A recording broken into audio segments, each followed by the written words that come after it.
So our first presenter is Frances Williams from the School of Chemical Engineering, and her topic is Sustainable Water Treatment in Developing Countries. Frances. We cannot survive without water. This is very easy to forget when clean water comes out of every tap.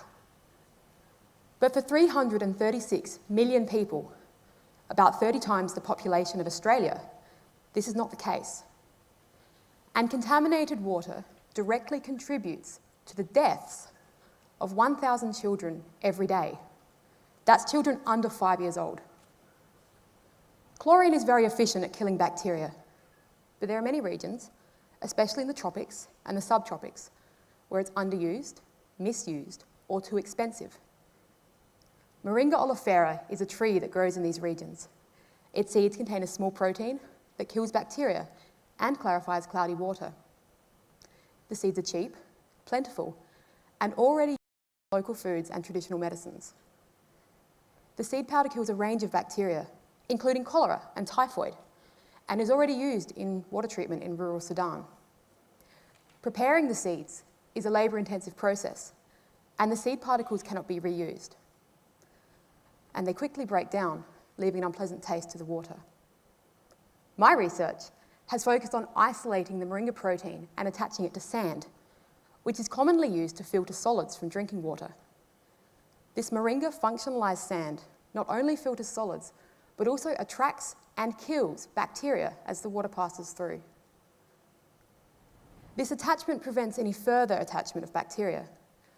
So the second part of my research was to develop a method of removing this dead bacteria without separating the protein from the sand. Like with most things, the simplest solutions are often the best. When my sand becomes dirty, I wash it with a detergent.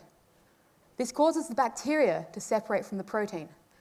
And if the detergent is non-ionic, uncharged, the protein stays attached to the sand. The detergent I'm using is fully biodegradable, making this a sustainable and eco-conscious method of water treatment. It's a simple solution to a significant problem because it means somebody with access to sand, moringa seeds, and water can actively purify their own water supply. And detergent, I should say, not water. It can be used on any scale by a farmer in a remote village, or here in Adelaide, by you. It can even be retrofitted to existing sand filters, like those used during the last stages of wastewater treatment, before the water is released to the environment. With some more tests and large-scale studies, my research is the first step towards a new way of treating water for the world. Thank you.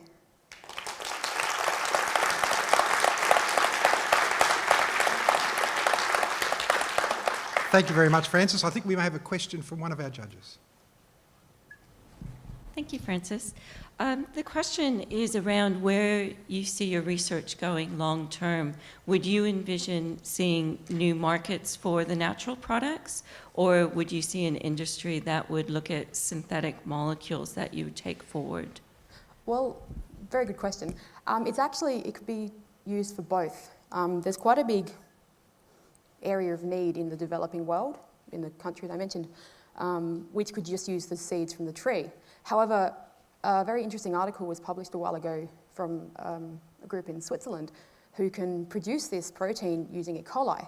So that actually removes the need to use the tree at all, and means that, us in a lab here, we could be producing this protein, attaching it to sand or something similar to sand, and using that maybe to reduce the load of chlorine in water, or to replace other kind of water treatment mechanisms.